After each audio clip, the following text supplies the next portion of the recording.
Welcome to Milestone Moments, the show where we explore the journeys that lead to success. I'm Sheila Slick, your host and founder of 5 Milestones. In every episode, we will bring you insights from the minds of entrepreneurs, leaders, and experts who will share not just their expertise, but the milestone moments that have reshaped their journeys and led to significant achievements. So if you're looking for motivation, you're in the right place. Subscribe now and discover the milestones that mark the path to success. Welcome to another episode of Milestone Moments in Business and Leadership. I'm your host, Sheila Slick, and today my special guest is Aurora Winter. She is a successful entrepreneur, best-selling author, TV writer-producer, and the founder of SamePagePublishing.com. Using her expertise in film and neuroscience, she helps people tell memorable stories that build brands, books, and businesses. She is the winner of the Outstanding Nonfiction Book of the Year award, Aurora's book, Turn Words into Wealth, Blueprint for Your Business. Welcome to the show, Aurora. Well, it's great to be on the show with you, Sheila, and I look forward to helping the listeners turn their words into wealth. I think you're also going to help me. Okay, I'll help you too.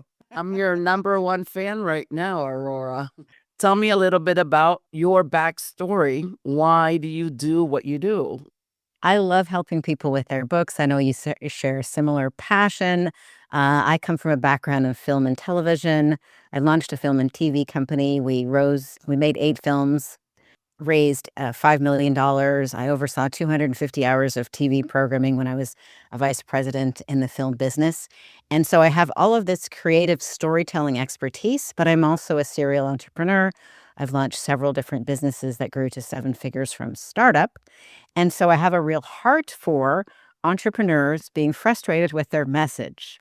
And so what I really love to do is help people create their own unique $1 million message. And I'll give you a bunch of examples of why it's worth 7 figures and really break through the noise. Because if you're just one of dozens or hundreds of possible solutions, you or your business is a commodity.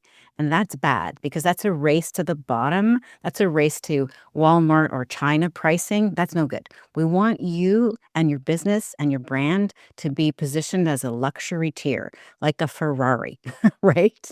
Like a Bugatti. And to do that, you need a clear message that cuts through the noise. And then you need to show up like a luxury brand and not just like one of many. And there's a bunch of different ways to do that, 7 different ways at least, which are detailed in my book, Turn Words into Wealth, which you can get for free at turnwordsintowealth.com. But let's dive into whatever aspect you'd like to know more about, Sheila. So my first question was, do words matter? How much value does a story add? Oh my goodness, do words matter, girlfriend? Yes. This is the thing. Like so many entrepreneurs and leaders and CEOs, they spend all this time perfecting their product, their service, their systems, their hiring, and they just drop the ball about their message.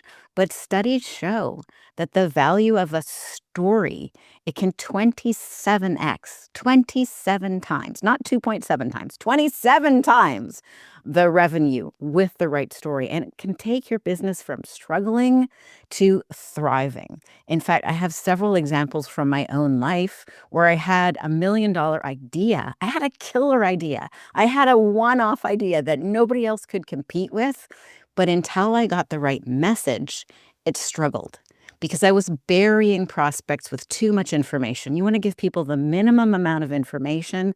And you want really not so much information, but a story of transformation they can connect with. People remember stories, they repeat stories. In fact, a recent meta study said that videos are memorable statistically significantly at 0.27 seconds, not even 1 second. So when people may have an attention span of 8 seconds, less than a goldfish, if you have a video, you can grab attention very quickly. But I want to dive into that for a moment because I think most people just stop at human beings have attention span of 8 seconds or less. That's not actually the full picture. That's not clearly nuanced enough.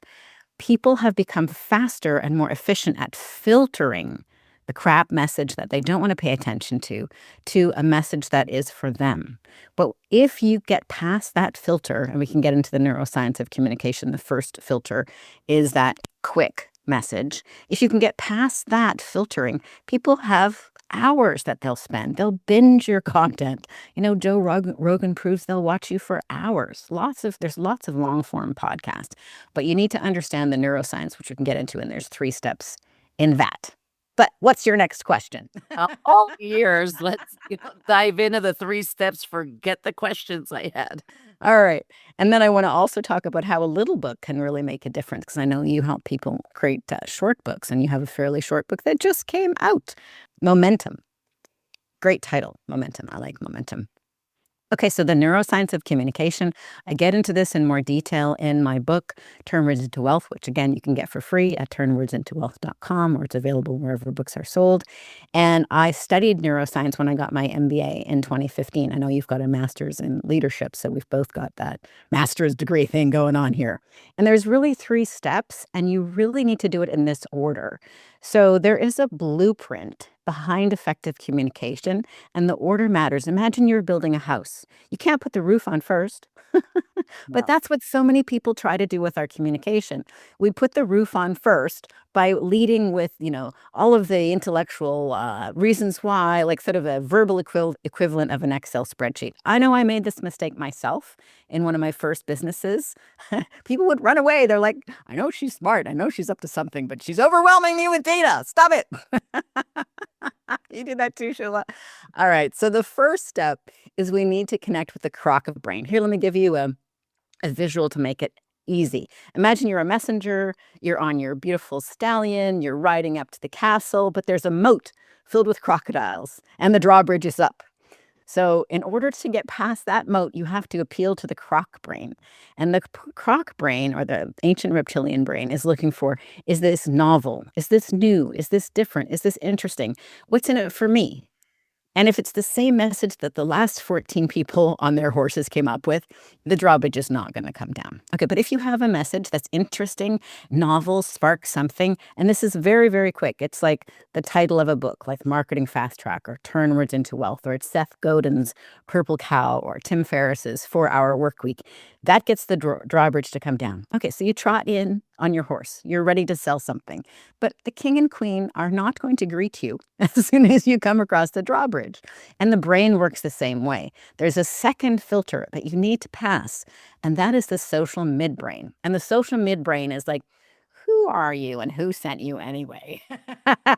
Who else thinks this is a good idea? Because if you come across the side and, well, you did get past the crocodile, you look like a bum and nobody else have heard of you, you're going to be quietly shunted to the back door. So this would be an example, would be here, as you said when you introduced me, award-winning book. You can mention your clients. You can mention some wow factor, something that's social midbrain. So if you pass that next criteria, that this person is all right, or people that I know think they're all right, even talking to you on a podcast, that's social midbrain. Aurora thinks Sheila is worth talking to, and vice versa. Check. So it takes longer to explain it than to do it. That's like the croc brain is like the foundation of the house. The midbrain is like the walls. Now you can put on the roof. Now you are escorted up to the king and queen in the royal receiving chamber, and now you can communicate. But, and I know this is a slight exaggeration, but it will help you remember it, the queen likes stories and the king likes data. 2 sides of our brain, right? So tell the queen some stories and give the king some data. If you only talk to the king, even though you think he's the decision maker, you are wrong, because it's always the woman who decides. People think that they make decisions logically, but they don't. They actually decide emotionally, and then they justify a nanosecond later with the logic of it. So, and then you want to repeat this. So people can only listen for about 20 minutes. It's very effortful and expensive, calories-wise, to listen. It causes a lot of brain drain. So make it easy on them and repeat this sequence every 5 minutes about. So again, remind them, what is the crock brain, what is the midbrain, and what is a little bit longer of your message. And ideally put your message in a story. I love how you turn that into a story. I'm I proud. not only explain it, I do it. So you are now writing fiction, if I understood correctly, and you're known for nonfiction books like Turn Words into Wealth. What made you switch? Yeah, I'm an award-winning screenwriter. I've written about 30 screenplays, as I mentioned, a background in film and television. But I have a trilogy now, a young adult trilogy. This is the first book, Magic, Mystery, and the Multiverse. And I've always loved storytelling. I know that storytelling can really move people, and I think like even fiction has the power to change facts. So part of why I wrote Magic, Mystery, and the Multiverse was to encourage people to read. I can't think of a superpower that's more valuable than to encourage young people, or really anybody, to read. It changed my life because if you develop a love of reading, before you know it, you're first reading for entertainment, and then later, you have a problem. You're like, maybe there's a book about this, or maybe I can find an answer online. And you start getting into the habit of leaning into reading. And that can completely transform your life because every problem you've had, probably somebody else has had it. So, hey, one thing I want to share about this, we're talking about video having being memorable statistically significantly at under a second.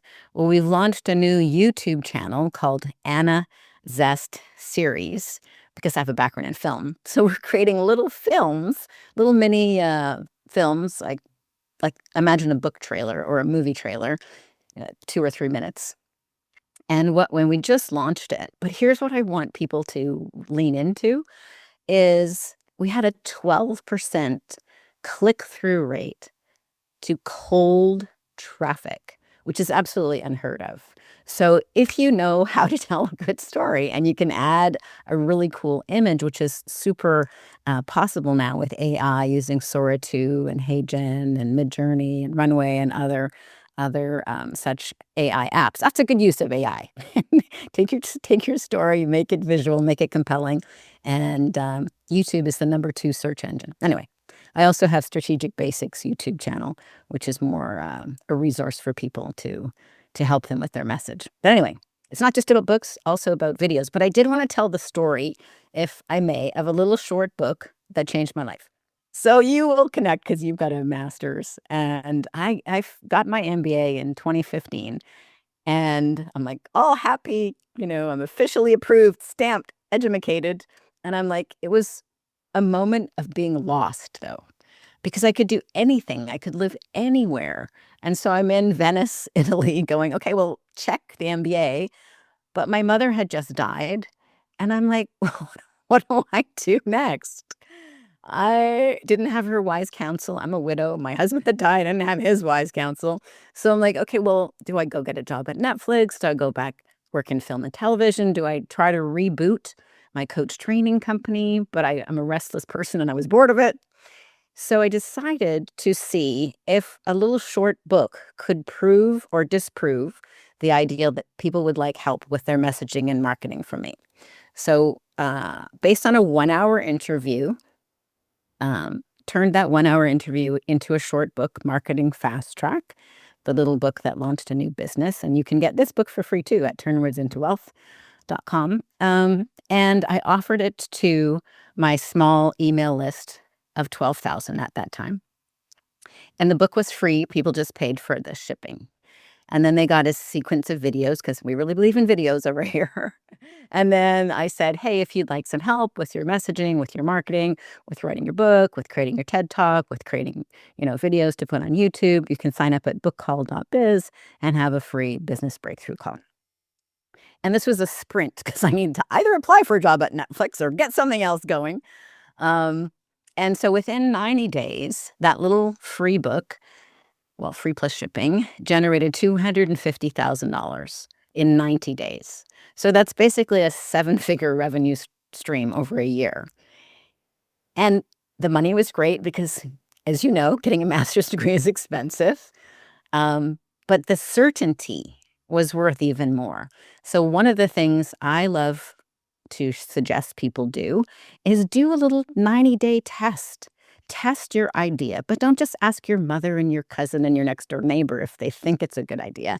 Get real money. Even if it's only a couple of dollars, that's a more definite signal that you're onto something. And then from a couple of dollars, whether it's a free book plus shipping or something else that's actually involves some money passing hands, then you can add more value, you can add know, like, and trust, and then offer them what your main thing is. And if nobody buys, you're better off having done a quick 90-day test than spending a whole bunch of money hiring staff, getting the fancy schmancy office, and then realizing nobody wants what you have. This is a mistake I see so many well-funded Silicon Valley companies make. They put so much effort into creating something with the engineers deciding what people want instead of the marketplace deciding what they want. In fact, when Gmail was first launched, it only had 3 features because they decided, let's launch it quickly and let the market tell us what else needs to be added. Anyway, so I'm passionate about very quick tests. So I call that validation when Exactly. work on the business plan. And I used to develop apps. And so I would get everyone, they'd have an idea. I have an idea for an app, Sheila. I'd try and walk them through the business plan. And so validation, I agree, is key. I'm actually in that process myself with my software that we spoke about before, because you need to make sure that there's a need for it. And You want to make sure there's product market fit. Yeah. yes, lots of people, giving me ideas of, oh, you could do this, or you could do this, or you could do this. I'm like, right now, it's focusing on one thing and one thing only, because I want to make sure that that works, not just a Yeah. click all solution. And yeah, you can have people, once they're paying for the first tier, if they want to pay for an extra tier, but just ideas of things you could do. These are a trap. Avoid at all cost because you can spend a lot of money implementing good ideas. But is it a good idea if it's not coming from a market that's willing to pay for it? No. I agree. All right, so now I have one more question. How do you leverage your name as an author if you want to write fiction? You might want to have a pen name. What I did with my fantasy books is I just put my middle initial to help the Amazon algorithm go, oh, these are her fiction books and these are her nonfiction books, and not confuse it. But you could have a pen name. Like one of the authors I like, Joanna Penn, she writes fiction under JF Penn, and she writes her nonfiction under Joanna Penn. Here's the interesting thing.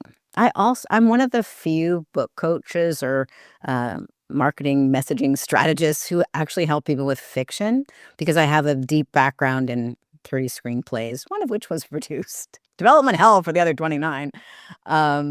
And the interesting thing is the demand for fiction is so much higher than for nonfiction. So, for example, I have a litigation attorney. I helped him write and publish his first book, which is called Confessions of an Accidental Attorney. He loved that process so much that we now sketched out and outlined 9 more legal thrillers, and they're all like the Jake Fox series of books. The first one's already come out. So his legal thrillers have already got over 3 million pages read, a dozen awards, including American Fiction Award. And people are buying the book in thousands. Like, I think he's got, I might be slightly wrong on the number, 200,000 orders. Like a lot more demand for fiction than nonfiction, because most nonfiction books have a back end that's consulting, training, speaking, whatever. Whereas most fiction books don't necessarily have a back end. However, what he's noticed as a litigation attorney, when corporations are deciding who do they want to represent them for their next big case, and they look at all of the other very qualified litigation attorneys, but they all kind of look like interchangeable gray, bland suits. And then Michael Stockham, my client, stands out because he's like, whoa, this guy's a best-selling award-winning author. Like, wow, he's got legal thrillers. Wow, he's appeared on a podcast. Oh, wow, he's even got, videos about his book. He looks interesting.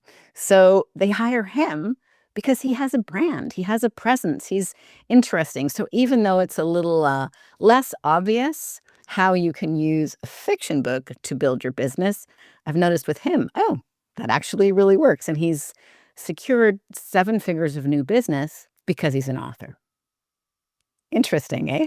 Very interesting. So it makes you stand out. Sometimes we're afraid of being different or, not fitting in. It goes back to how you began this conversation with that same messaging that gets repeated over and over. So it could even work to your advantage to think out of the box and let your imagination go wild, whether it's a thriller. I could just see it now, leadership thriller.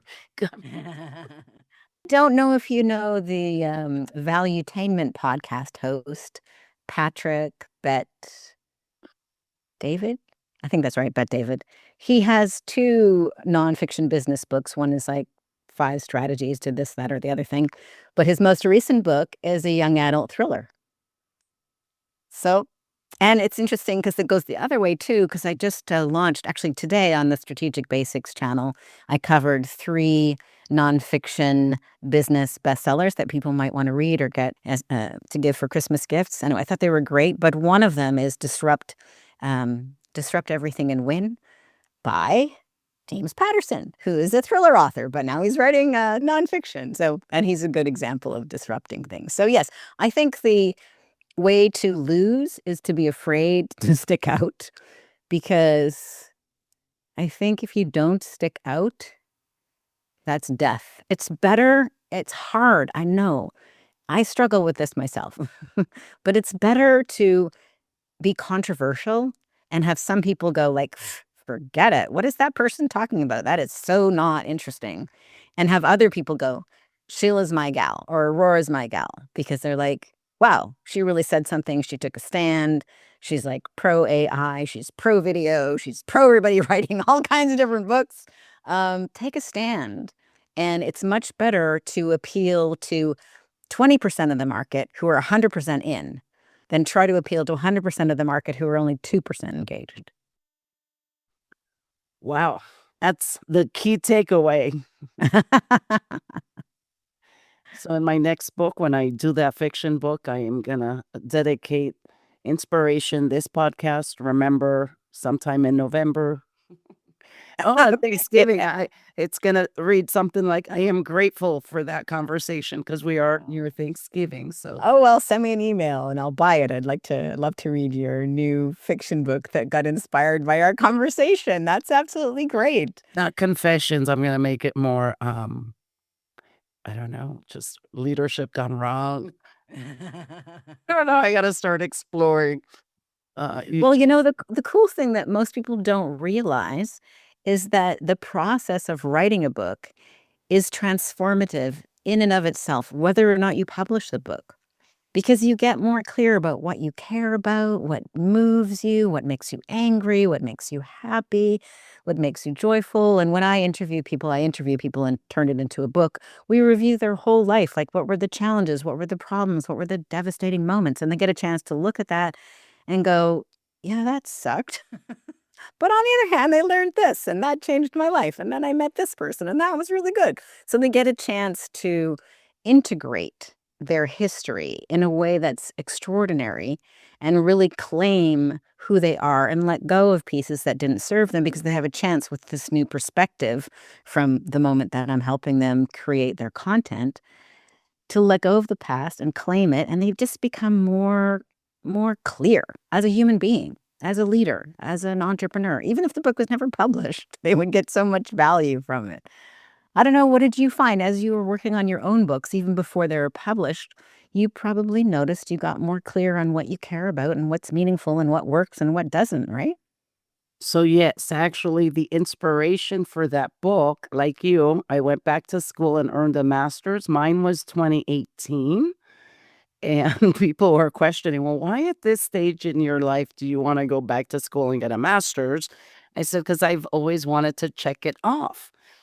I had all of that research and I enjoyed the writing process. It's how I communicated, processed information, process change, because it was a time of change. Thought I want to share those. And I'm always thinking legacy in terms of my children. What can I leave them with?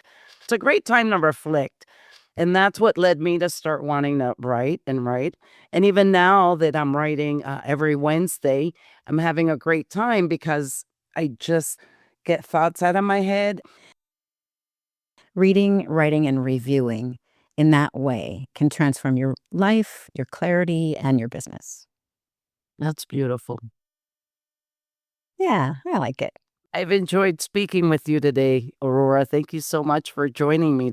Oh, it was such a pleasure, Sheila. And if any of your listeners want help with their legacy books, they can go to samepagepublishing.com. They can get some free resources, absolutely free. They can get the book Turn Words into Wealth and Marketing Fast Track and some videos. And if they want even more help, they can sign up for a free business breakthrough call at bookcall.biz. I'd love to help them. And I'd love to help you. Maybe we can work. I can help you with your fiction. That'd be fun. Oh, that would be amazing. Well, I will make sure to leave all of the links in the comments and maybe all your other books because you've published 10. We'll have an election down there. Maybe you'll come back and tell us when you've published your 11th. Okay, I'll come back. Thanks so much, Sheila. Thank you all for joining us. Thank you for tuning in to another episode of Milestone Moments in Business and Leadership. Until next time.